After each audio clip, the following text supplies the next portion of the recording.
गरुड़ का अमृत लेकर आना और विंता को दासी भाव से छुड़ाना। उग्र श्रवा जी कहते हैं, सूर्य की किरणों के समान उज्जवल और सुनहला शरीर धारण करके गरुड़ ने बड़े वेग से अमृत के स्थान में प्रवेश किया। उन्होंने वहां देखा कि अमृत के पास एक लोहे का चक्र निरंतर घूम रहा है। उसकी धार तीखी है, उसमें सहस्त्रों अस्त्र लगे हुए हैं। वह भयंकर चक्र सूर्य और अग्नि के समान जान पड़ता है। उसका काम ही था अमृत की रक्षा। गरुड़ जी चक्र के भीतर घुसने का मार्ग देखते रहे। एक क्षण में ही उन्होंने अपने शरीर को संकुचित किया और चक्र के आरों के बीच होकर भीतर घुस गए। अब उन्होंने देखा कि अमृत की रक्षा के लिए दो भयंकर सर्प नियुक्त हैं। उनकी लपलपाती जीभें, चमकती आंखें और अग्नि की सी कांति वाला शरीर था। उनकी दृष्टि से ही विष का संचार होता था। गरुड़ जी ने धूल झोंककर उनकी आंखें बंद कर दी। चोंचों और पंजों से मार-मार कर उन्हें कुचल दिया, चक्र को तोड़ डाला और बड़े वेग से अमृत पात्र लेकर वहां से उड़ चले। उन्होंने स्वयं अमृत नहीं पिया, बस आकाश में उड़कर सर्पों के पास चल दिए। आकाश में उन्हें विष्णु भगवान के दर्शन हुए। गरुड़ के मन में अमृत पीने का लोभ नहीं है, यह जानकर अविनाशी भगवान उन पर बहुत प्रसन्न हुए और बोले, गरुड़, मैं तुम्हें वर देना चाहता हूँ, मनचाही वस्तु मांग लो। गरुड़ ने कहा, भगवन, एक तो आप मुझे अपनी ध्वजा में रखिए, दूसरे मैं अमृत पिए बिना ही अजर अमर हो जाऊं। भगवन ने कहा, तथास्तु। गरुड़ ने कहा, मैं भी आपको वर देना चाहता हूँ, मुझसे कुछ मांग लीजिए। भगवान ने कहा, तुम मेरे वाहन बन जाओ। गरुड़ ने ऐसा ही होगा कहकर उनकी अनुमति से अमृत लेकर यात्रा की। अब तक इंद्र की आंखें खुल चुकी थी। उन्होंने गरुड़ को अमृत ले जाते देख क्रोध से भरकर वज्र चलाया। गरुड़ ने वज्राहत होकर भी हंसते हुए कोमल वाणी से कहा, इंद्र, जिनकी हड्डी से यह वज्र बना है, उनके सम्मान के लिए मैं अपना एक पंख छोड़ देता हूँ। तुम उसका भी अंत नहीं पा सकोगे। वज्राघात से मुझे तनिक भी पीड़ा नहीं हुई है। गरुड़ ने अपना एक पंख गिरा दिया। उसे देखकर लोगों को बड़ा आनंद हुआ। सबने कहा, जिसका यह पंख है, उस पक्षी का नाम सुपर्ण हो। इंद्र ने चकित होकर मन ही मन कहा, धन्य है यह पराक्रमी पक्षी। उन्होंने कहा, पक्षीराज, मैं जानना चाहता हूँ कि तुम में कितना बल है, साथ ही तुमसे मित्रता भी चाहता हूँ। गरुड़ ने कहा, देवराज, आपके इच्छा अनुसार हमारी मित्रता रहे। बल के संबंध में क्या बताऊं? अपने मुंह से अपने गुणों का बखान, बल की प्रशंसा सत्पुरुषों की दृष्टि में अच्छी नहीं है। आप मुझे मित्र मानकर पूछ रहे हैं, तो मैं मित्र के समान ही बतलाता हूँ कि पर्वत, वन, समुद्र और जल सहित सारी पृथ्वी को तथा इसके ऊपर रहने वाले आप लोगों को अपने एक पंख पर उठाकर मैं बिना परिश्रम उड़ सकता हूँ। इंद्र ने कहा, आपकी बात 16 आने सत्य है। अब आप मेरी घनिष्ठ मित्रता स्वीकार कीजिए। यदि आपको अमृत की आवश्यकता न हो, तो मुझे दे दीजिए। आप यह ले जाकर जिन्हें देंगे, वे हमें बहुत दुख देंगे। गरुड़ जी ने कहा, देवराज, अमृत को ले जाने का एक कारण है।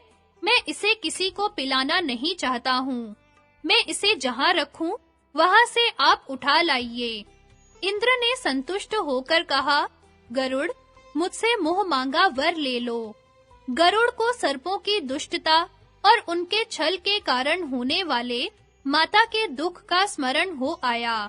उन्होंने वर मांगा, ये बलवान सर्प ही मेरे भोजन की सामग्री हो।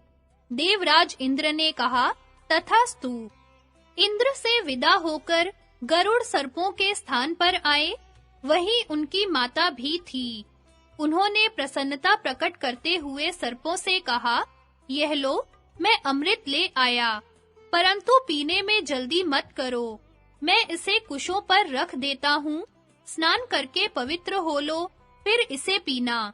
अब तुम लोगों के कथनानुसार मेरी माता दासीपन से छूट गई, क्योंकि मैंने तुम्हारी बात पूरी कर दी है। सर्पों ने स्वीकार कर लिया। जब सर्पगण प्रसन्नता से भरकर स्नान करने के लिए गए, तब इंद्र अमृत कलश उठाकर स्वर्ग में ले आए। मंगल कृत्यों से लौटकर सर्पों ने देखा तो अमृत उस स्थान पर नहीं था। उन्होंने समझ लिया कि हमने विंता को दासी बनाने के लिए जो कपट किया था, उसी का यह फल है। फिर यह समझकर कि यहाँ अमृत रखा गया था, इसलिए संभव है उसमें इसका कुछ अंश लगा हो। सर्पों ने कुशों को चाटना शुरू कर दिया। ऐसा करते ही उनकी जीभ के दो-दो टुकड़े हो गए। अमृत का स्पर्श होने से कुश पवित्र माना जाने लगा। अब गरुड़ कृत्य होकर आनंद से अपनी माता के साथ रहने लगे। वे पक्षी राज हुए। उनकी कीर्ति चारों ओर फैल गई और माता सुखी हो गईं। शेषनाग की वर प्राप्ति और माता के शाप से बचने के लिए सर्पों की बातचीत। शौनक जी ने पूछा, सूत नंदन, जब सर्पों को यह बात मालूम हो गई कि माता कद्रू ने हमें शाप दे दिया है, तब उन्होंने उसके निवारण के लिए क्या किया? उग्र श्रवा जी ने कहा, उन सर्पों में एक शेषनाग भी थे। उन्होंने कद्रू और अन्य सर्पों का साथ छोड़कर कठिन तपस्या प्रारंभ की। वे केवल हवा पीकर रहते और अपने व्रत का पूर्ण पालन करते थे। वे अपनी इंद्रियों को वश में करके गंधमादन, बद्रिका आश्रम, गोकर्ण और हिमालय आदि की तराई में एकांत वास करते और पवित्र तीर्थों तथा धामों की यात्रा भी करते थे। ब्रह्मा जी ने देखा कि शेषनाग के शरीर का मांस, त्वचा और नाड़ियां सूख गई हैं। उनका सच्चा धैर्य और तपस्या देखकर वे उनके पास आए और बोले, शेष, तुम अपनी तीव्र तपस्या से प्रजा को संतप्त क्यों कर रहे हो? इस घोर तपस्या का क्या उद्देश्य है? कोई प्रजा के हित का काम क्यों नहीं करते? बतलाओ, तुम्हारी क्या इच्छा है? शेष जी ने कहा, भगवन, मेरे सब भाई मूर्ख हैं, इसलिए मैं उनके साथ नहीं रहना चाहता। आप मेरी इस इच्छा का अनुमोदन कीजिए। वे परस्पर एक दूसरे से शत्रु के समान डाह करते हैं। विंता और उसके पुत्र गरुड़ तथा अरुण से द्वेष करते हैं। इसलिए मैं उनसे ऊब कर तपस्या कर रहा हूँ। विंता नंदन गरुड़ निसंदेह हमारे भाई हैं। अब मैं तपस्या करके यह शरीर छोड़ दूंगा। मुझे चिंता है तो इस बात की कि मरने के बाद भी उन दुष्टों का संग न हो। ब्रह्मा जी ने कहा, शेष, मुझसे तुम्हारे भाइयों की करतूत छिपी नहीं है। माता की आज्ञा का उल्लंघन करने के कारण वे स्वयं बड़ी विपत्ति में पड़ गए हैं। अस्तु, मैंने उसका परिहार भी बना रखा है। अब तुम उनकी चिंता छोड़कर अपने लिए जो चाहो वर मांग लो। मैं तुम पर प्रसन्न हूँ, क्योंकि सौभाग्यवश तुम्हारी बुद्धि धर्म में अटल है।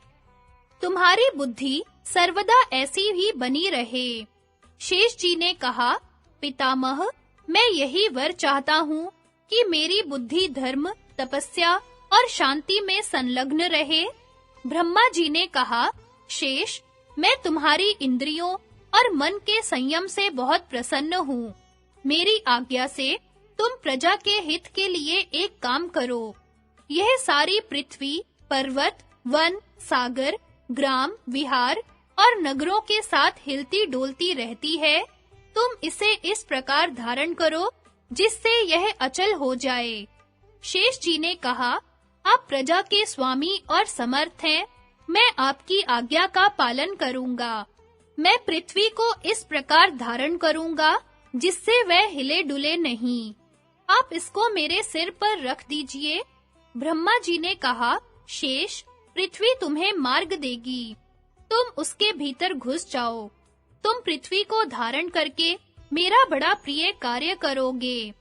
ब्रह्मा जी के आज्ञा अनुसार शेषनाग भूविवर में प्रवेश करके नीचे चले गए और समुद्र से घिरी पृथ्वी को चारों ओर से पकड़कर सिर पर उठा लिया। वे तभी से स्थिर भाव से स्थित हैं। ब्रह्मा जी उनके धर्म, धैर्य और शक्ति की प्रशंसा करके अपने स्थान पर लौट गए